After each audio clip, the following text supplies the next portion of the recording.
From a very, very fast Silverstone, we jump over to this beautiful circuit in the heart of Wisconsin. It's Road America here on RaceSpotTV and the iRacing Grand Prix Series, kicking off round 6 of the championship, the halfway stage, in just a couple of moments' time.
It's a hot one. It's 27 degrees in the air. It's 41 degrees on the track. It is hot. It is sticky. It is understeer city, shall we say. And it is qualifying currently underway at Road America in this, the iRacing Grand Prix Series, streaming live on iRacing Live and brought to you here by RaceSpotTV. It's a triple header of action today on what is RaceSpotTV Sunday. Good afternoon, good evening, good morning, ladies and gentlemen. It is hashtag Do You Mind? Jake Sparey in the commentary booth, joined alongside, as always, by Mr. Connery Maddick. Connery, the first times are coming in. Ricardo Orozco currently on pole position right now, but Manu Domingo making the run out of that final corner, making that charge up to the line on this massive uphill section he hits under that Caterpillar bridge, and the run to the line shows him a 1:36.3. He goes P5.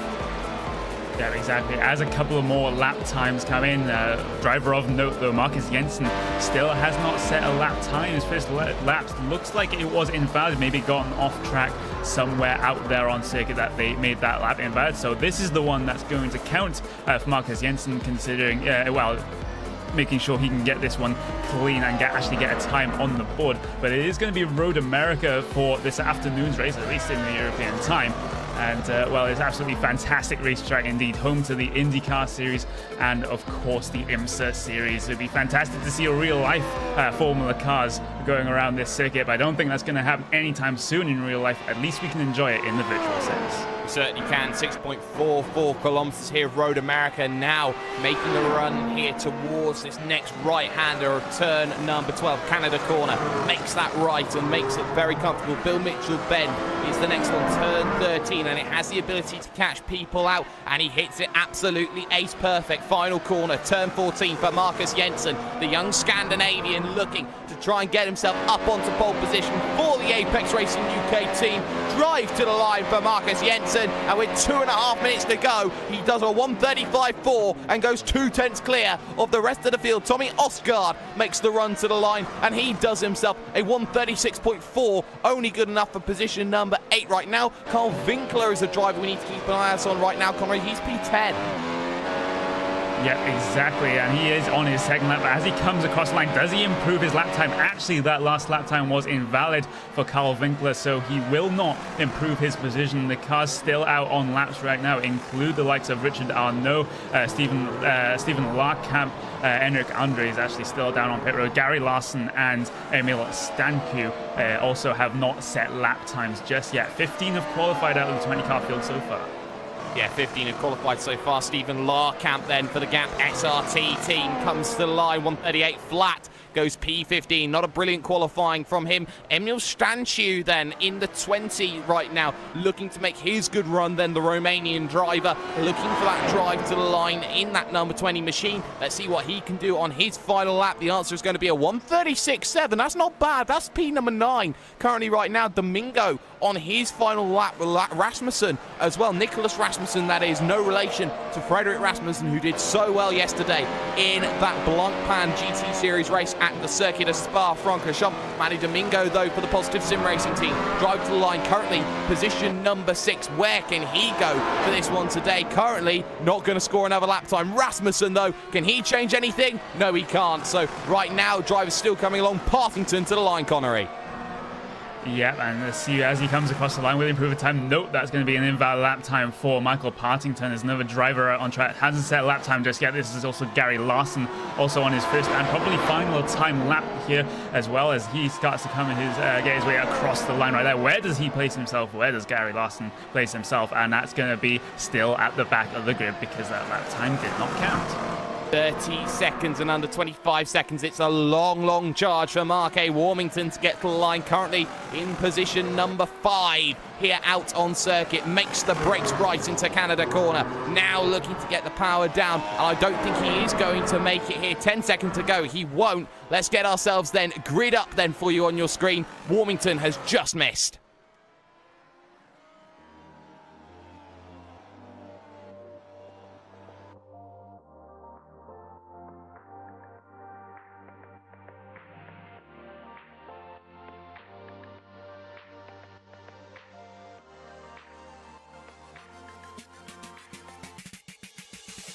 No shocks then. Marcus Jensen on pole position, 135.426. He's joined on the front row by TNT's Ricardo Orozco. Michael Partington will start in position number 3. New team for him with Matt Farrow alongside in 4th. Mark Warmington will start 5th with Mano Domingo 6th.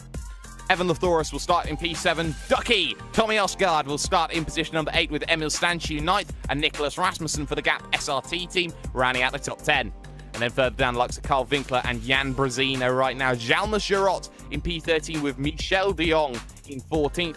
Diego Jimenez Hormilia then in position 15, joined alongside Stephen Larkamp. Simon Schultz, Richard Arnaud, and Eric Andre and Gary Larson make 20 vehicles here on this grid today. Surprising to see both real championship racing machines not choosing to make a qualifying time today, and that may be a strategy ploy with how very difficult this American circuit is at times. It can be very narrow. It is difficult for certain drivers to make their way through around here, especially with the fact that there are such long straights at times with some very, very challenging corners like the carousel, which is so difficult on the tyres. You can sometimes see the rubber that bounces up off them, but the inside line, very, very advantageous then for drivers like Marcus Jensen, who will have that ability to get themselves going. But we are getting ready to grid up. We're going to get the lights on and we're going to get the engines revving.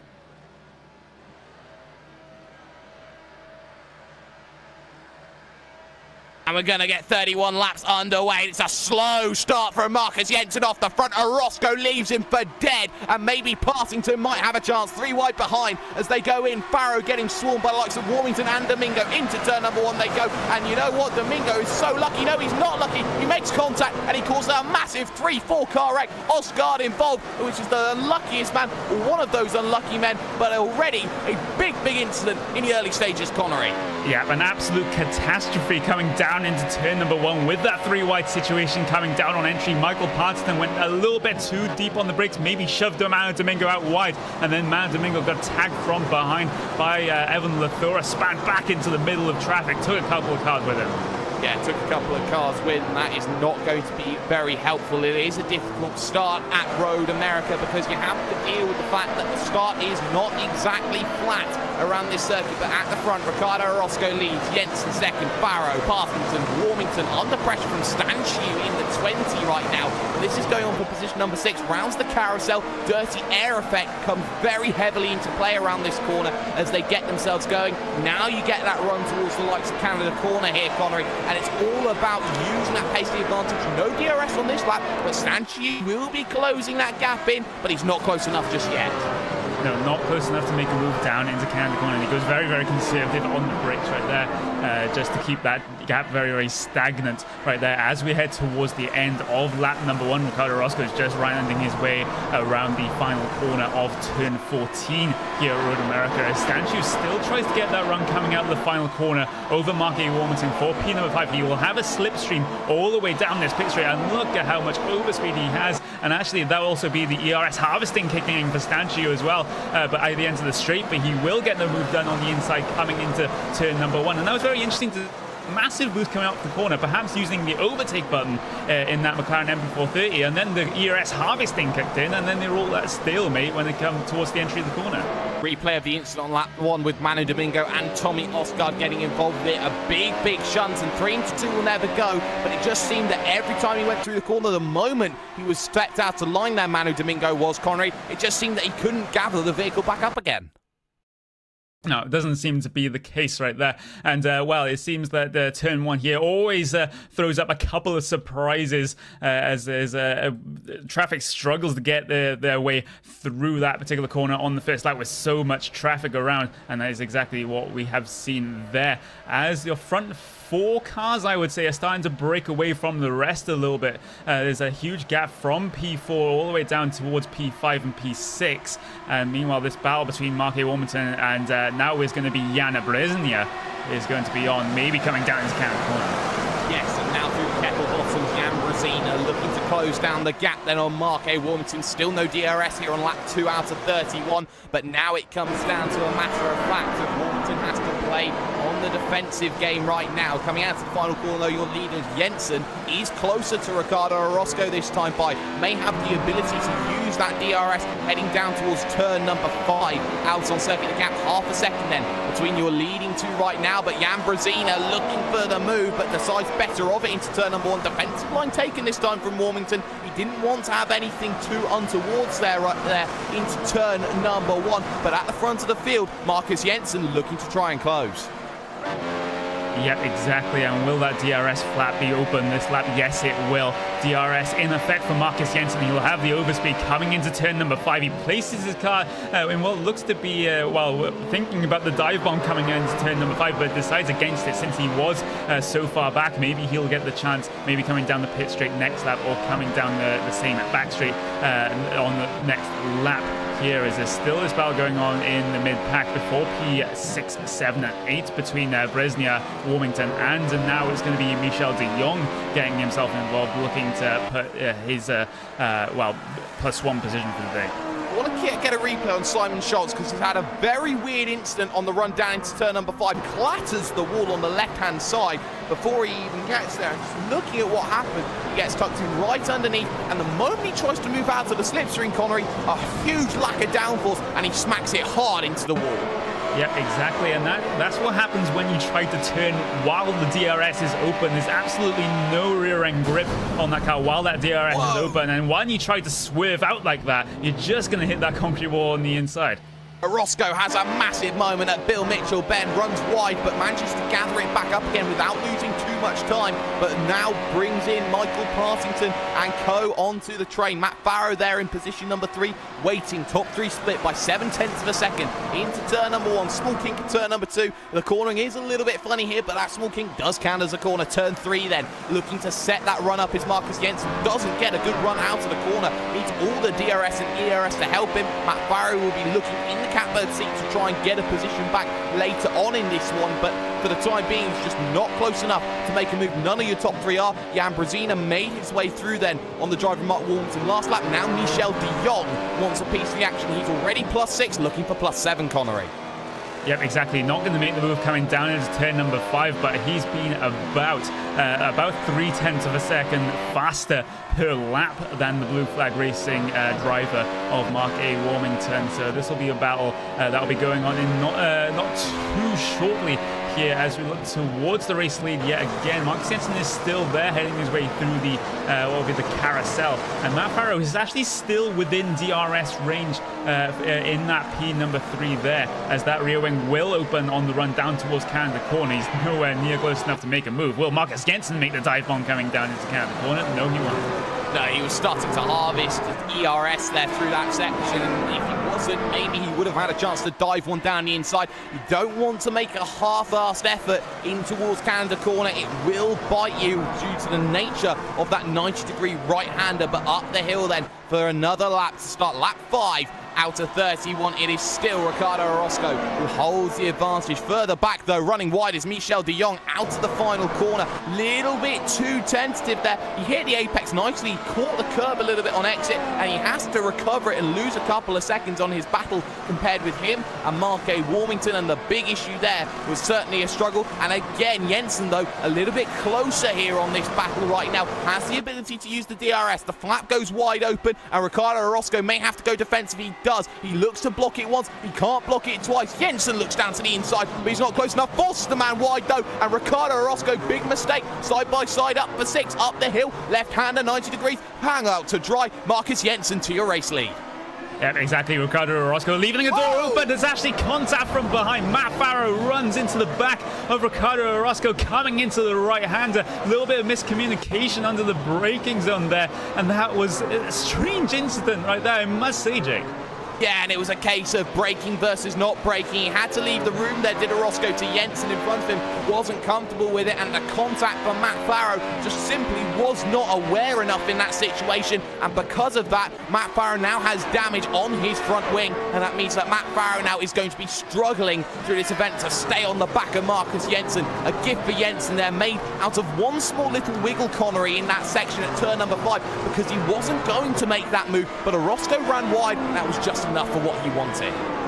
Yep, exactly, and Marcus Jensen can pretty much run away with this race now. Now that Ricardo Orozco has pretty much been eliminated as far as the battle for the race lead goes, and Matt Farrow also struggling with that front wing damage. The whole right-hand side, the driver's right-hand side of that front wing is all torn up, and we may be seeing Michael Partington making a challenge for P2 in the coming laps. As we look towards number 9 of Richard No, he has a run on Carl Winkler here, coming down towards the pit straight. This will be a very, very easy move done for Richard Arnault. He moves himself up into that P number 11 spot as Nicholas Rasmussen tries to move himself up to P12. Yeah, he's trying to follow in the shoes right now. Richard Arnault now +7 for his day. Starts towards the rear of the field. DRS trains will now come into play, and it will mean that Carl Winkler will have the opportunity to use the overspeed that's there. Rasmussen closing down onto the brakes then on Carl Winkler. He looks for 1, he looks for 2, he breaks out of 2 and only gets 1. Now running wide is Winkler, and through will go through that next driver there, and Eric Andre for the Real Championship team. Side by side they stay through 6. Careful through 7. You may have to touch the brakes a little bit through here. They all sort themselves out nicely, and Eric Andre, ultimate opportunist, fantastic move from him. Yeah, exactly. That's just a classic. Make someone else make the overtake happen for you and just follow them through. And that results in Carl Winkler actually losing 2 spots to both drivers there. But will Andre and Rasmussen start fighting? We'll have to see in the next couple of laps here to see which driver is faster. Meanwhile, Orozco and Emil Stanchu is going to be going on in not too shortly here. But you have to remember that Ricardo Orozco has that massive amount of front wing damage, and also it looks like suspension damage on the driver's left-hand side of the car, so he's going to be pretty much a sitting duck for number 20. Positions gained then and positions lost out on screen. Matt Farrow down onto pit road, very, very crucial. But at the time he was up in position at number 2. Marcus Jensen currently where he was. Partington plus is 1. Orozco minus is 1. Stanchu's up 5. Brazina is up 7. Side by side down the straight though. Arnault versus Hormilia right now. Hormilia on the outside with the overspeed into turn number 1 and holds on to that position. Very resolute Iberian defense there from Hormilia, as now it's going to be Arnault trying to make the advances in towards turn number 5. Ricardo Orozco though side by side with Stanchu and loses the position. Emil Stanchu, the number 20 driver, indicating he's got the lowest I rating in the field today, Connery. He's up onto the podium. Yeah, this is an absolutely fantastic drive so far for Emil Stanchu. And if you're not entirely aware of how this iRacing system works here in the iRacing service, his number 20 out of a 20 car field means that he is technically the lowest rated driver in this whole field, and to be running in a podium position right now, that is an absolutely fantastic drive for Emil Stanchu. He should be proud of it. He certainly should. Battle going on further down though. Evan Lathoris with heavy damage on the front wing has just lost the position to Gary Larson in the 19. Look how much he struggles through the corner. Misses the apex, does Lathoris on his run with Larkamp going to try and get himself back into play here for Gap SRT. And well, for the time being, it seems that battle cools down, but this battle in the middle of the pack certainly does not. And well, with all these battles that are happening, Connery, you feel that with Sparey coming in, he'll actually in this race, believe it or not, because he will now convert onto the one-stop strategy today because of those track conditions. 41 degrees on the track, it is a hot one, and the tyres will blister. Yeah, exactly, and he's pretty much forced into that decision with how damaged that front wing was on that Blue Flag Racing machine. As we head look towards Hormelia again, and that was Nicholas Rasmussen, I believe, just making his way through on Diego Hormelia there, and puts Nicholas Rasmussen up another position up into P number 10, and that's actually going to be where he qualified, so maybe a little bit of a recovery drive after a poor start there for Nicholas Rasmussen, and he's running quite well mid-pack. Yeah, he is running quite well in the mid-pack, and he is doing that good job. Gap at the front, though, is open to 5 seconds for Marcus Jensen over Michael Partington. He actually went away by about 0.8 of a second on that last lap. Partington doesn't have anything for the black stripe, and Marcus Jensen looking to go back-to-back after Silverstone and the great run that he had there, and what a fantastic run it was that he had in that process. Now Hormelia still under pressure from Eric Andre. Andre looking down at the inside at the end of the hurry downs, and you don't make a move there, Connery. Nope, you don't make move there at all as they head their way through the carousel for what is going to be the eighth time for this driver, as Eric Andre just pushes a little bit wide into the marbles that are starting to develop on the outside of the corner, as they often do at that carousel corner, because it's so abusive on the tires. The tires pretty much shred themselves coming through that corner because of the amount of load that is going onto them coming through that corner. It's actually a little bit of a mistake from Hormelia coming down into the canter corner. This gives an opportunity for Eric Andre maybe coming through Bill Mitchell-Bent, but no, he has to back out of the move. He does have to back out to the move there, does the French driver of Eric Andre, looking to get the power down good off of the exit, and now up the hill then to start yet another lap 9. What an overspeed he will have, though. He will move to the inside at turn number 1, and he will now start to feel the air come away from him. He'll start to feel that top speed side by side into 1, and Hormelia there, nothing to do. Big wiggle on the exit, though, for an Eric Andre. That's going to make him sitting duck. Coming back into the next sections, Richard Arnaud, though, has caught Jean-Louis Girot then for position number 8 out on circuit. Started the pair of them 13th and 18th overall, and this is to go plus 10 for Richard Arnaud. He has a think about it, but that's only just a think there. He wasn't able to get close enough. He's probing the man of Jean-Louis Girot. No, exactly. He's just trying to figure out where he can make the move in the coming laps on Jean-Louis Girot. And it's been an absolutely fantastic drive so far for Richard Arnaud. As you say, he's up 9 positions for the day. He's looking for the 10th position coming on to lap 10 next time by. So that'll be a fitting place to do it as they head their way through the carousel. Both drivers just taking them sort of a middle line through there. A very late apex for both drivers, looking to get the run coming down in towards the kink. Richard Arnaud still not close enough as Girot gets a fantastic run through the kink. He's not going to come under threat coming into Canada corner. No, he's not going to get that run into Canada corner on the brakes through the kettle bottoms. Now the right, and now Bill Mitchell-Benn, the left-hander here at turn number 13 out on circuit. We're hitting 1/3 distance the next time they cross the line. Had a look into the final corner. You don't normally do them there, but sometimes you have to. Now set up that run, Richard Arnaud, as you make that move then up the hill. Right-hand corner, you kind of try and get into turn number 1, moves alongside, and Arnaud for the Real Championship Racing Team will now get himself plus 10 for the day. He's passed Jean-Louis Girot, and he's passed very, very accomplishedly. In front of that, though, Jan Brezina closing in on Ricardo Orozco at a rate here, Connery, of about 0.7 of a second a lap. Yeah, exactly, and I think as with the last time that Ricardo Orozco got past, that time by the number 20 car of Stanchu, he's going to be a sitting duck again for Jan Brezina, unless he can put up the defense of his life. But I don't think he's going to fight it all too much with his car being as wounded as it is. Maybe he'll at some point during this race convert onto the one-stop strategy to just get that front wing damage repaired and see if he can do anything later on in this race to improve his position, because right now he's just absolutely hemorrhaging time. Meanwhile, speaking of time, Marcus Jensen actually setting the fastest lap of the race. Last time by 137. Whoa, vehicle spins, and that's Partington. Partington has spun on the kettle bottom. Let's get a replay of that. It's a heavy, heavy crash. He goes up and over again. And, well, you have to say, Partington through the kink was just struggling a little bit. Catches the curb a little bit too much. The vehicle, shall we say, comes all the way along. That's a massive, massive incident, and he's out. Yeah, an absolutely horrific incident for Michael Partington. That car just stepped out on the exit of the kink. Nothing he really could have done. And it's a heavy, heavy, heavy impact. One of the heaviest I've seen into that concrete wall on the driver's right-hand side. And that car is absolutely totaled. It certainly is, and it means it promotes Orozco back up onto the podium, but not for long. Jan Brzezina right underneath started position number 12, looking for position number 3 to go +9 for his own day. Really close underneath that toe, but didn't get the best runs out of turn number 3. It's going to mean that Ricardo Orozco is going to have that advantage, but look at the overspeed onto the brakes. The defensive line taken by the TNT driver. Brzezina will have to do it the long way around, and he's got to be closer through turn number 3, Connery. He had an awful opening sector.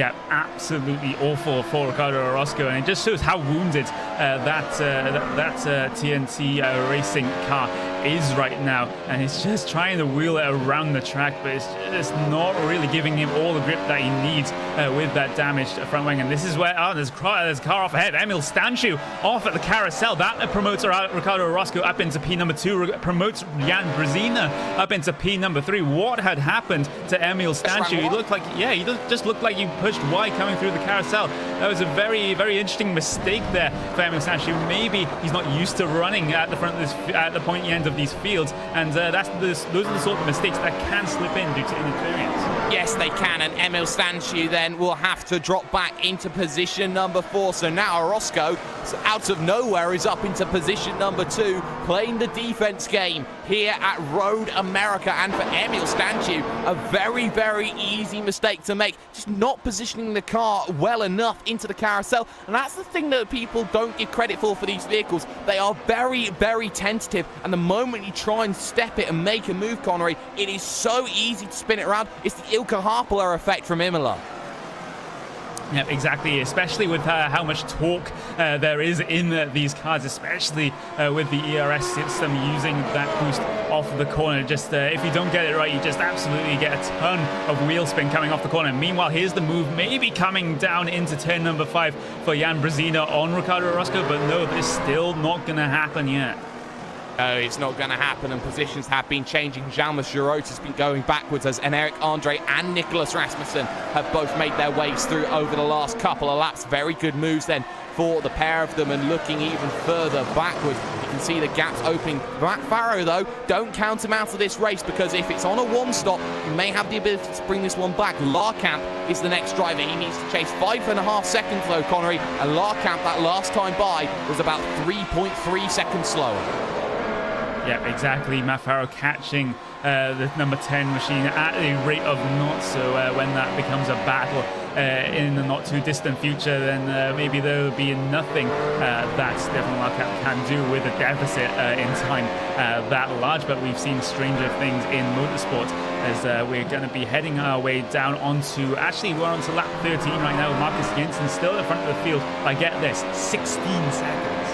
16 seconds, and that's in 12 laps. That's been fantastic. Here comes Brzezina, though, on the run to turn number 1. Makes a late lunge then into the right-hander at turn number 1, and he got himself alongside and past before they even made the corner. Brilliantly done, but not the best on the exit. Here comes back maybe a Orozco, who will have the DRS and the slipstream to work, but he's got to be careful of Stanchu, who has a horrible corner, gets checked up and loses 0.8 of a second in that one move alone. Now here comes Orozco, and Richard Arnault has gone off as well, and that is a very, very bizarre one. Turn number 1, he got himself close into there. I think he clipped the wall towards the turn number 1. A very difficult defense from Michel de Jong. He didn't leave enough room. He tried to Schumacher Barrichello it. Yep, exactly. Michel de Jong pushing or squeezing Richard Arnault almost into the outside wall. There was a little bit of contact between the two cars, and then there was a suspension damage you suspect for Richard Arnault because he wasn't really able to make the corner.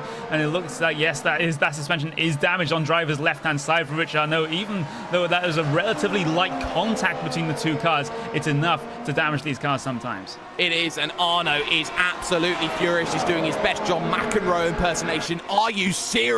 He screams out as he goes through, but Orozco struggles though as we focus back on P2, P3, as he can't make his way through down at Canada corner. He's stuck there, and maybe here, Connery, maybe we are now starting to see that front wing play its own little part here, because he is struggling now on the downforce. He is struggling on that top end speed, and because that wing is damaged, it means the air is flowing over the vehicle a little bit more differently. That means that the car is very much out of balance.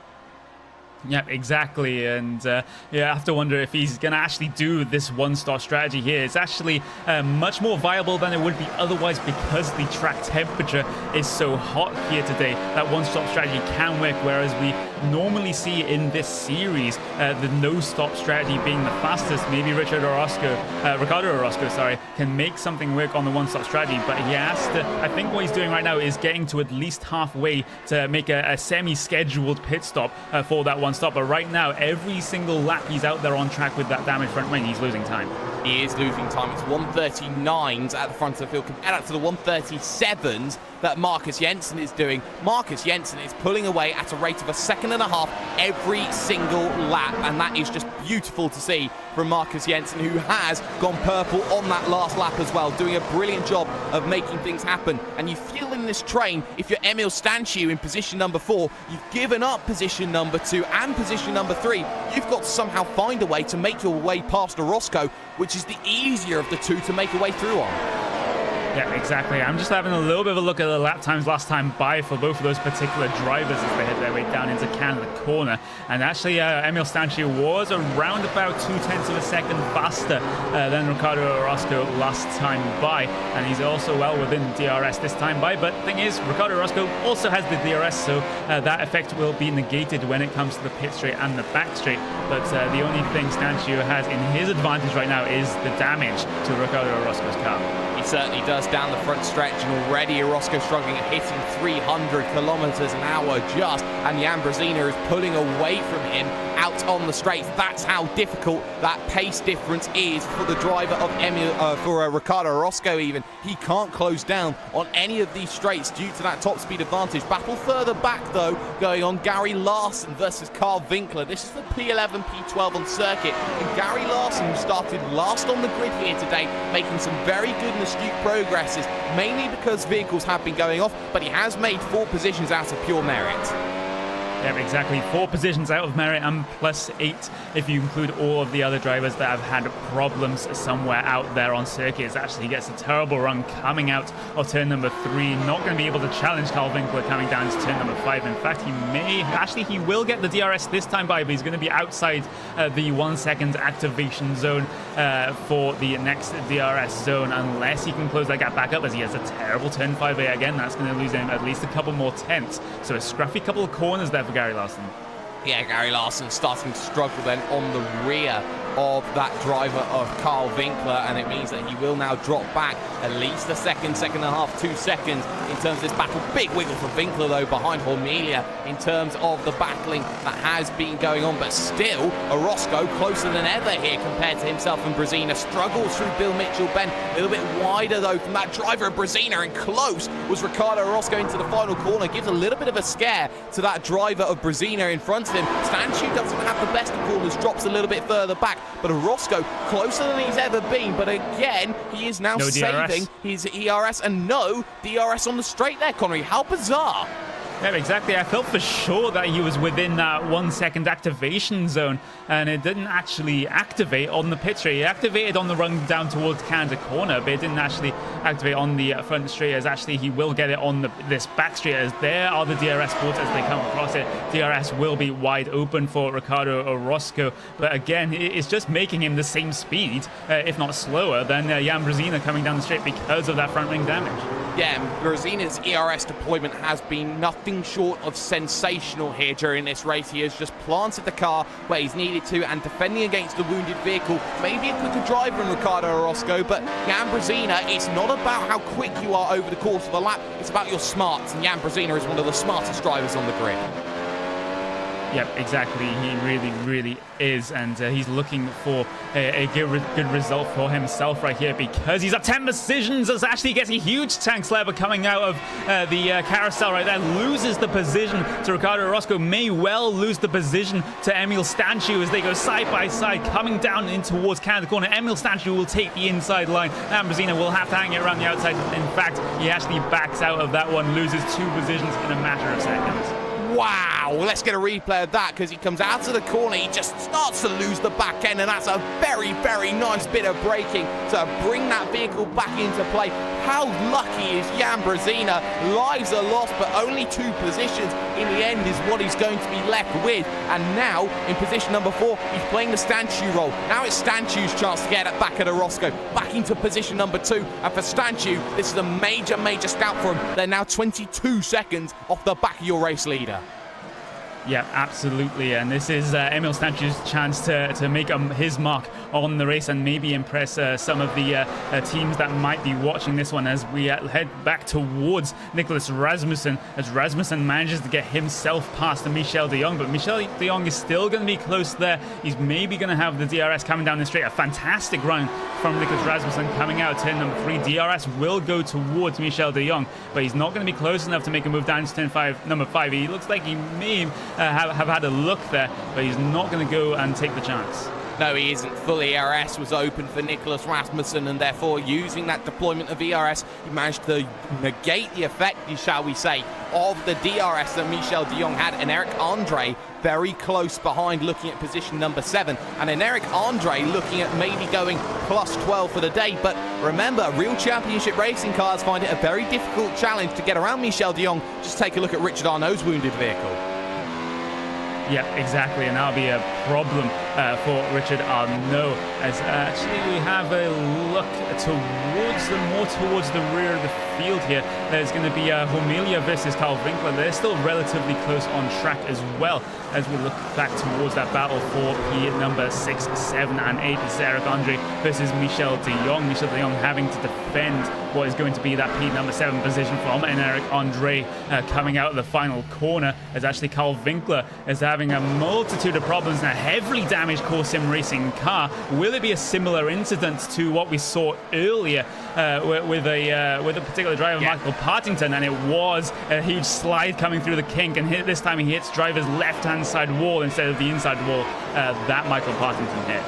Yes, and that's where it becomes very difficult. Trying to hold that vehicle at flat out is so difficult, especially when the tyres start going away from you, and Carl Winkler has to hit it the hard way, and that is going to be the end of his endeavours right now. De Jong versus Andre, though. We're going to focus on 17 versus 12. Andre closing down in, using the slipstream, goes to the outside and goes very deep on the brakes, tries to squeeze the man. They do come together and hung out to dry, and Eric Andre nowhere to go. But let's be fair to the driver of Michel de Jong there. He had the right of way because an Andre had all 4 tyres off the circuit. Yeah, exactly, but you could also say on the flip side that Michel de Jong actually forced him out to make him have all 4 tyres off of the circuit. So that's definitely going to be an interesting one to discuss between the 2 drivers. And Michel de Jong is already involved himself in some controversy during the course of this race by cramming another driver against the pit wall. I don't think too many drivers will be happy with the way he's been driving recently. No, I don't think too many drivers will be in that situation, and for an Eric Andre, it's going to be a case of try and make that position back up once again, but the gap now 0.6 of a second, and it's going to be something which he needs to work on. But for the time being, we're going to step aside for just one very quick moment. Road America coming back to you after this. You're watching the iRacing Grand Prix Series from RaceSpotTV and iRacing Live.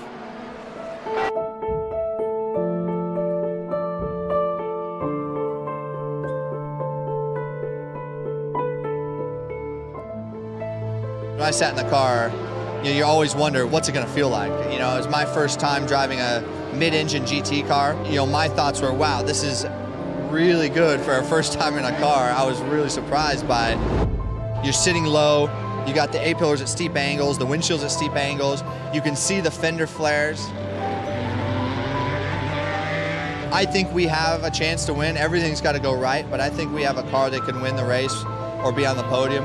But can you imagine how cool that would be to go back 50 years later to the year and do it?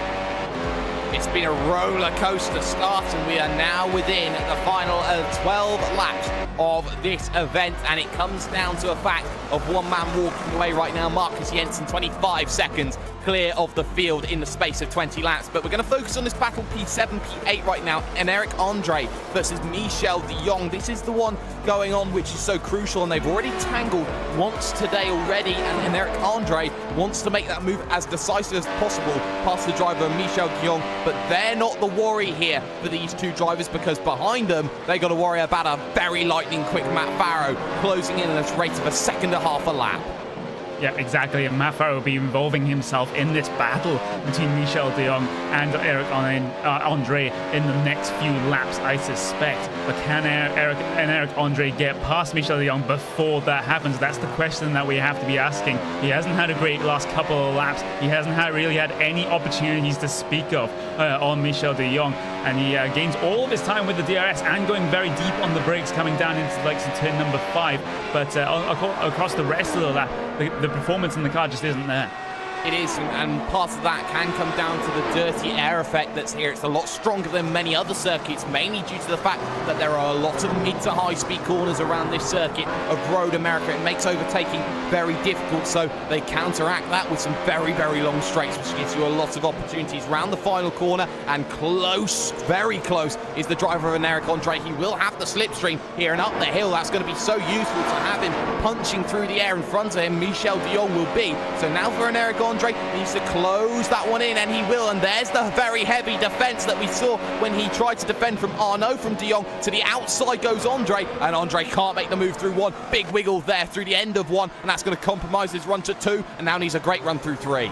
Yeah, meanwhile, Emil Stanchu has made his way through on Ricardo Orozco right there on this just a couple of seconds ago. Meanwhile, Andre is still going to have this opportunity on Michel de Jong coming down into the braking zone, turn number 5. DRS wide open on a number 12 machine, has to take it around the outside. Has he braked himself here? Will he miss the apex of the corner? He doesn't miss the apex of the corner, and actually has to be side by side coming out into turn number 6 under the Corvette bridge. Michel de Jong on the inside line has to defend it, maybe crowds his man out on the exit of the corner like he did just a couple of laps to go, and Eric Andre just has to settle behind yet again. The iron fist of Jong is something that can't be done and can't be overtaken. Here comes Matt Farrow onto the back of this train though, and he was 3 seconds back at the line, and now compared to him and an Eric Andre, he is right on the rear, under a second. That's 2 seconds in that half a lap already that we've seen between those three, and already we are seeing the breakaway happen. Keep an eye out on this one though, Orozco versus Stanchu, because now Orozco will try and use the slipstream to get back onto Stanchu's rear, but for the moment his overspeed is not there. And Eric Andre though, we focus back on because he's got the position, and now Farrow's got the position as well. Round the outside of Bill Mitchell. Ben, take your hat off to that. That is stunning from Farrow. Yeah, an absolutely stunning move, perhaps helped by the fact that Michel de Jong had a compromised line coming into Bill Mitchell-Ben because of him going side by side with Eric Andre. But what bravery for Matt Farrow to trust in the grip of those tires to hang it around the outside of Bill Mitchell-Ben. That is absolutely fantastic stuff to see as we saw a replay of that move. But now, next on Matt Farrow's hit list is Eric Andre. And can Andre defend from a fresh-tired Matt Farrow? We'll just have to see. We certainly will. Michel de Jong lost 3.8 seconds compared to Farrow on that last lap, and it showed with the 2 overtakes that happened on him. And Eric Andre then holding that advantage over Farrow. Farrow very, very heavy-handed on the brakes. They're locking up a bit down into turn number 5 and had to be careful. Now in through the left-hander, they will go along of turn number 6, turn 7, and then the hurry downs. They will now start hitting themselves through, and for that driver of Matt Farrow, he is closing with every single corner. The grip so much evidential in terms of this racing that is going on. And now around the carousel, a very good run needed here to get the run through the kink, the kettle bottoms, and then a chance to go side by side at Canada corner. He is within that range and needs a very good kink to make sure that it does happen. Right now on the power, little lift of 2Ks, but running wide a little bit there was the driver of Eric Andre. Look at this massive overspeed, and thank you very much, Matt Farrow. Move yourself up into position number 7, mate. Yeah, but will Eric Andre come, try and challenge at the exit of the Canada corner, but no, he just surrenders that position as Matt Farrow starts to pull away with the fresher rubber. And, the odds were stacked against Eric Andre during that battle, and it's no surprise to see Matt Farrow make his way through. As meanwhile, Homelia is having a huge amount of problems. Number 14 machine contact with Gary Larson. And actually, Gary Larson running into the back of the number 14 machine, coming into what is Canada corner, and the trouble on the brakes for Gary Larson means he takes out another driver. Yes, he does, and that was a very, very lazy move there. He was close, and Homelia had the corner. In the end, it was just front to rear contact, and they both turned around, so they lose a lot of positions. Larkamp now looking to the inside of Larson, and the Gap SRT machine can't get the move done on the number 19 overall, so he will have to wait just that little bit longer in terms of the racing. It allows Tommy Osgaard through up into position number 11. He had that lap 1 incident that brought him back with the likes of Manu Domingo, and suddenly he's thinking, if I can get to Jean Moucherot, who's doing 1:40s right now, I have a chance of a top 10 here. Yeah, exactly, but he has about 7 or 8 seconds to make up over the next 8 laps, which is a pretty big ask for Tommy Osgaard. And actually, he is currently catching by about 1.5 seconds a lap, so it could be possible for Tommy Osgaard to catch and pass Joel Mastroianni coming into the latter stages of this race. Meanwhile, the battle for P2 still is not over. Even though Emil Stanchu did manage to make his way through on Ricardo Orozco a couple of laps ago, Orozco is still there and thereabouts in with a chance, but he has to rely on keeping within that DRS zone. Otherwise, he'll just drop back even further with the lack of straight line speed. Yes, he will, and that is going to be an issue for Orozco, worrying about Brezina behind, who is closing in 1 second back to Brezina, half a second in front to Stanchu, so there may be DRS for the driver of Jan Brezina down the straight. The answer is yes, Brezina now in DRS range, and that's worrying for Ricardo Orozco, because the podium could fall away from the TNT driver, who was so good in the opening part of the season, but now the mistakes are beginning to show for the Brazilian driver, and running wide though is Jan Brezina. That's going to cost him 0.4 of a second through a very difficult off-camber turn number 6, and Brezina, as quickly as he was there, is as quickly as he's gone. Yeah, exactly, and he can't really afford to make any more mistakes like that, especially with how few laps there are left in the race. About 7.5 laps to go for your drivers on the lead lap right now. And, Jan Brezina is trying to track Orozco down, but not really having any success of it right now, as Orozco pretty much kind of has to give up on P2 right now, unless Emil Stanchu makes a mistake at some point over the next 7 laps. Yeah, and the next 7 laps are going to be so crucial for Stanchu, looking to prove himself. Big wiggle through Bill Mitchell-Ben, had to get out of that, and there was a very lucky lad through Bill Mitchell-Ben. Full lock the other way there was, and now Stanchu up this straight, on the front straight, then using that hill to his advantage because of the overspeed, because he has no damage on that vehicle. Brezina will close in, and the difference, Connery, is 13 kilometers an hour on the straight between Orozco and Brezina. Yeah, exactly. Ricardo Orozco not even reaching 300 kilometers an hour coming down the straight, whereas the rest of your drivers without any damage are reaching those sorts of numbers easily coming down the pit straight. Of course, on the pit straight here, we don't actually have DRS, of course, on the run down towards turn number 5 and the run down towards Canada corner are where the DRS zones are, as Jan Brzezina gets the DRS off of Ricardo Orozco. He's there now. He's close enough to make a move at some point in the next few laps, but where does he make it and when does he make it? That's the big question, where and when, and he knows that there is an advantage for Orozco with the fact that he's got the DRS of Emil Stanciu just in front of him, the Romanian here. And well, now the 20 has to just stay calm and break away, because the moment that Jan Brzezina gets through on Orozco, he knows that he's in a fight with Brzezina, is the driver of Emil Stanciu. Round the carousel then, with just 6 laps to go, when they cross over the start-finish line, Brzezina needs to close, but he has been struggling in the mid-speed corners. He's been catching the tail end of the draft, and it has been difficult. Again, heavy over the curve through the kink there was Brzezina. So now Brzezina struggling a little bit. He gets close using that DRS, but close won't do it here compared to the driver Ricardo Orozco, and again struggling now as they head to this 240 km/h Bill Mitchell bend. Yeah, Jan Brzezina isn't getting the runs off of the corners that he needs, and another little wiggle coming down into the final corner of turn number 14. The run will go to Ricardo Orozco coming up and towards the pit straight, up the hill towards the start-finish line. Jan Brzezina actually will be closing up here in the slipstream. Both cars ERS harvesting. Will we see a dive bomb from Jan Brzezina?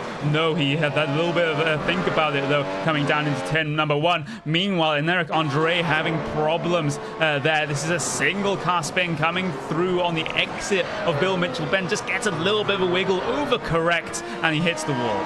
What a shame, but we're going to focus on this one. Battle for P3. Look at the overspeed. Thank you very much, says Brzezina, and he powers his way up into the podium. Great work from that driver in the 16th position. Replay on screen of what happened there with an Eric Andre, and a big wiggle there, as Connery mentioned, detrimental to the end of the race. And Hormelia really struggling here today, because he's had himself another little moment around this circuit, and it's no, he hasn't, sorry, I'm lying here, ladies and gentlemen, doesn't matter there. But Emil Stanciu now under pressure here, Jan Brzezina behind him.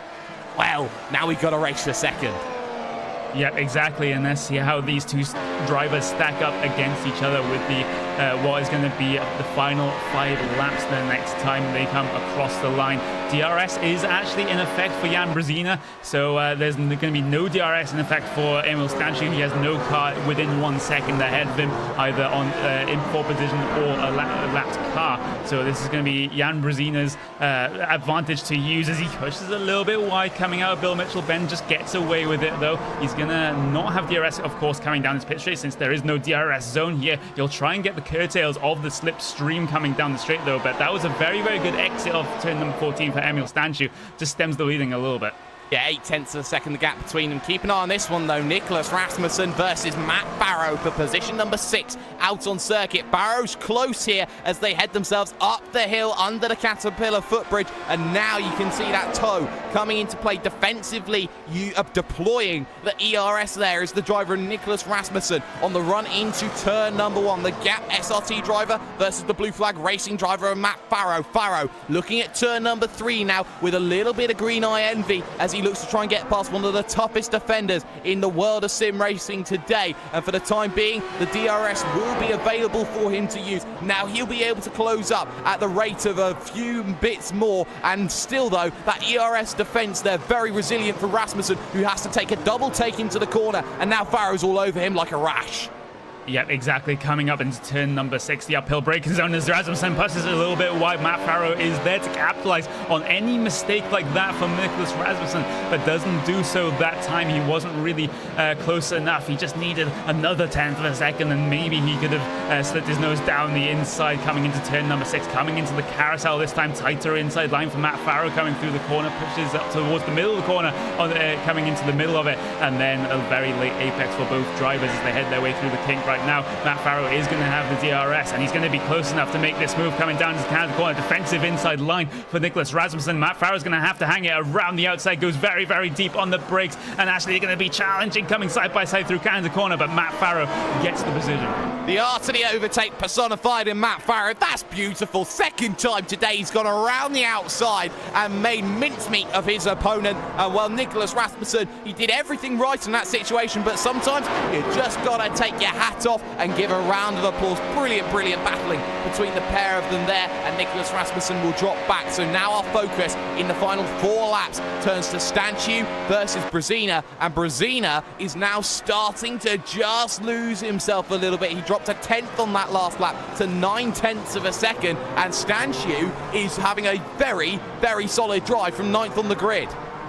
Yeah, exactly, and that's definitely going to be an absolutely fantastic result for Emil Stanciu. Number 20 car in the 20-car field. That means he's the lowest rated driver on iRating, and it'll be an absolutely fantastic result and a huge iRating gain for him if he can finish in the podium position right here. But it's not over until the Fat Lady sings, especially in motorsports, as they head their way, coming on to 3.5 laps to go for these guys right now. And I think Emil Stanciu, he's in a very, very good position here, because Jan Brezina isn't really catching all that much, but one mistake for Emil Stanciu, 1 lapse in concentration, and that P2's gone. And there was tyres on the grass there coming out of the kink for Jan Brezina. He is pushing here compared to himself and to Stanciu. And yes, Brezina is still making mistakes, and that is going to be the difference maker. And a little bit too heavy on the curb there from the driver of Stanciu. That's going to affect him in getting back onto line for that final corner of turn 14. So now the pair of them making mistakes with each other. They know they've got rid of Ricardo Orozco behind, but if they battle too hard, he might come back into this one then. Gap 0.4 of a second there that time by, and Emil Stanciu's lap time there on that last was a full 0.3 of a second slower than the one before that. Ina picked it up by 0.2 of a second on that last lap. Right-hander then of turn number 3, and again Stanciu just gets a stormer heading on to the DRS sections, Connery. Yeah, fantastic launch off of turn number 3, and Jan Brezina is still gonna get the DRS here. He's still on the edge of getting the DRS zone, and actually, yeah, he does get it that time by, but it must have been very, very close indeed. He's at risk of losing the DRS here as long as Emil Stanciu can keep putting in some consistent laps. What Jan Brezina needs to do right now in the last 2.5 laps is stop making these little mistakes that are losing time here and there. And if he starts making those mistakes, he may have a chance on the final lap. He does, but he made a mistake into 7, was very, very heavy-handed over the curves, and you've got to have a little bit of grace with the curves here at Road America, because he was all over it on the grass as well. Because there was a difference in traction between the 2 tyres, he was very, very lucky at holding himself in that. He's still, though, in the fight with Stanciu, but he's got to do a little bit more setup work. 2 laps to go when they next cross the line, and they are 40 seconds back now of your race leader, Marcus Jensen, who has been all-out dominant today, Connery. And you have to say, Marcus Jensen, if there is a precedent for trying to get up onto that highest level, you've got to match Marcus Jensen, and nobody came close. Yeah, exactly. Perhaps the fight for the race lead was ruined a little bit with the earlier instance that we had, that just allows Marcus Jensen to get away with that 40-second gap as it stands right now to P number 2. But P number 2 is where it's all been happening right now, especially in and around that podium area, except for the top step. And Brezina's still going to have the DRS this time, but again, another fantastic launch from Emil Stanciu off of turn number 3. A lackluster launch from Jan Brezina coming off of turn number 3. He's going to be closer than he was last lap this time, coming down into turn number 5, but still nowhere near close enough to make a move. No, not close enough yet. It will have to be the last lap or on the run through the kettle bottom. So now it's down to Stanciu versus Brezina for what is the final step up on the podium. Keep an eye out though on Ricardo Orozco. He's struggling 2 seconds a lap to mark a Warmington, and Warmington is only 4 seconds back. So we'll keep an eye on P4, P5 as well come the end of this event, because that is a very, very crucial battle just to keep an eye out on here in terms of this. But starting the final lap now is the driver of Marcus Jensen, who has been all conquering, all dominable battle, and nobody has even stood a chance of getting close though. But Stanchu versus Brezina, that one is the battle we will focus on predominantly for this final lap of this event, because they are close. They are within about 0.4 of a second of each other. Brezina needs a good run through Bill Mitchell, and he gets a good run here through Bill Mitchell. Now has a little look down to the inside of the final corner. You don't often try it here, but he sacrifices his exit just a little bit then on towards the start of the final lap. And now for Jan Brezina, he knows he's close. He now has the ability to use that slipstream to his advantage then, as he looks to try and close in, harvesting that ERS for that one big push through turn number 3. Missing the apex slightly is Stanchu. Stanchu is starting to falter here on this final lap. A look to the inside. That's not going to work for Jan Brezina then through turn number 3. And now the run to 5. Now looking for the DRS is Jan Brezina on the driver of Emil Stanchu, who is holding on. Driver number 20 out of a potential 20. Moves to the inside to defend it. And now to the outside. Maybe Brezina tries it. Brezina will. They touch. And Brezina loses out then. And that big moment. Very Vettel Hamilton-esque. It was very close. Orozco now under pressure though behind as he sees Matt Farrow, and he's slowing. He is slowing. He may be just a little bit out of fuel. Maybe it's the end of Ricardo Orozco's race. What a shame for the TNT driver. Drives like that lose championships, but Marcus Jensen will come to the line and win the race here at Road America. Marcus Jensen was all dominant, and he did so well. It will be Stanchu, we believe, versus Jan Brezina. Ricardo Orozco is slowing, and he is slowing a lot here in terms of this one. He is out of fuel, and that will allow Rasmussen now to go down to the inside. De Jong will be the next driver to go through. A heartbreaking end for Ricardo Orozco. Brezina will not make it compared to himself and Stanchu. Stanchu held on. What a defense from Stanchu. He's done very well, Connery. Yeah, exactly. An absolutely fantastic race for the number 20 machine of Emil Stanchu. There's still a relatively close battle going on out on track still. This is between Jelma Strote and Tommy Oscar as they fly by Ricardo Orozco, stranded on driver's right-hand side of the track, coming on the run down towards Canada corner. Can Ducky, Tommy Ostergaard this position, but no, we get the Talbot run coming out of Canada corner. This looks like Joel Mastrote's P number 8. It will be at the end of the day. It's actually an optimistic move maybe for Tommy Ostergaard. As actually Jose pushes wide and Ducky. Tommy Ostergaard contact through, and actually no, it's going to be Joel Mastrote taking that position. What a weird instant coming through to the final line, the final lap here, and actually it's going to be Joel Mastrote. I'm a little bit out of breath there. Joel Mastrote taking P number 8. That was a crazy end to the race there. Ducky tried to fly, Ducky didn't manage it, and well, he just couldn't get the position at the end. And for the driver of Ricardo Orozco, he's out of fuel before making the line. He'll be scored as a lap down in position number 13. What a shame there, but let's get ourselves classified results from this, the circuit of Road America. What a beautiful race it's been through the mid-pack and down the battles for P2, P3 and co, but one man dominated. 43 seconds, a race victory. You don't often talk about that. It's Marcus Jensen for Apex Racing UK, decimating the field once again. Stunning race from Emil Stanchu in second position, holding off Jan Brezina on the final lap. Mark Warmington will finish off in fourth, ahead of Matt Farrow. Nicholas Rasmussen will finish 6th with Michel de Jong, shall I say, in 7th position. Jalma Sharot, though, trying to get past Flying Ducky in 9th, and Gary Larson from 20th, plus 10s for the day. Evan Lathoris will finish P11 with Stephen Larkamp for Gap SRT, finishing in 12th, last vehicle on the leading lap. Orozco out of fuel on the last lap, most of that down to the damage. Then you got the likes of those a lap down and further. Diego Jimenez Hormilia and Eric Andre, Carl Winkler, Richard Arnaud, Michael Partington, Simon Scholzer, and Manu Domingo make up 20 vehicles here today. We're going to step aside for a moment. The post-race show coming to you after these few messages. You're watching the iRacing Grand Prix Series on iRacing Live and RaceSpotTV.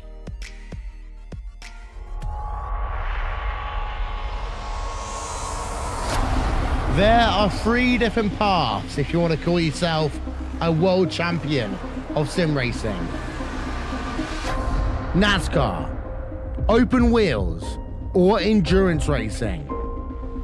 But no matter which one you take, you can guarantee that the journey will always be tough, which few will ever complete.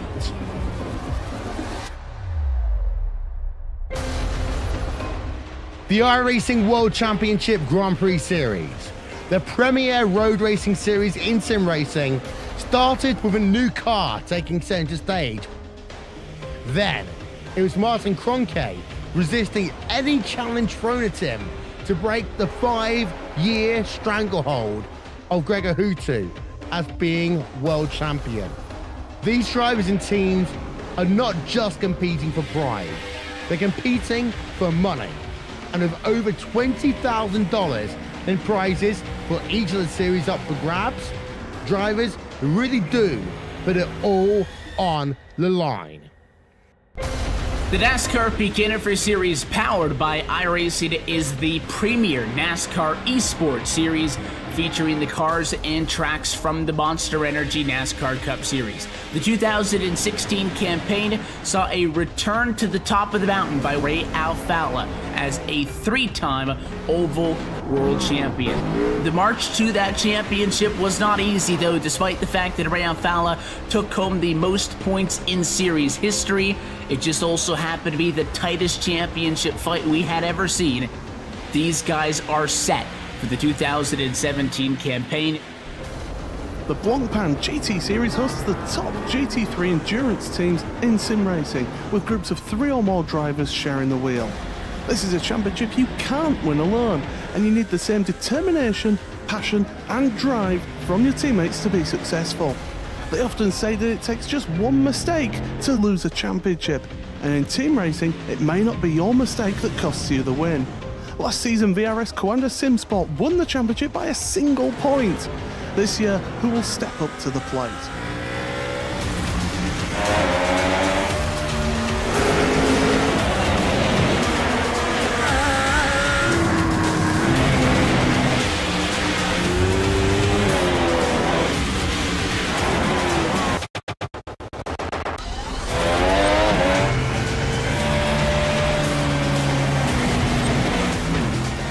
These are the iRacing Esport World Championships, the pinnacle of sim racing competition.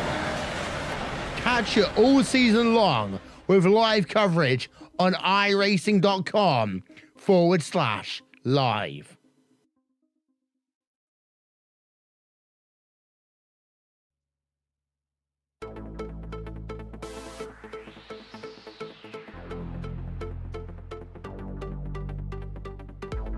Crackerjacker in every single sense of the word, and what a brilliant race we've had here at Road America. It was simply formulaic for Marcus Jensen as he won the race by 43 seconds over Emil Stanciu in second place. It's not often you say number 1 driver wins, number 20 driver comes home in second, but that's the way that it ended today. You are on the post-race show here on RaceSpotTV and iRacing Live. I am #DoYouMindJake Sparey, joined as always by Mr. Connery Maddick. We're going to start things off with an interview here. Blue Flags Racing, Mark A. Warmington coming into the booth with us. Mark, P4 today, a very, very good job for you. Started 5th. The opening lap, though, let's talk about that a little bit, because you had a certain Manu Domingo very near you.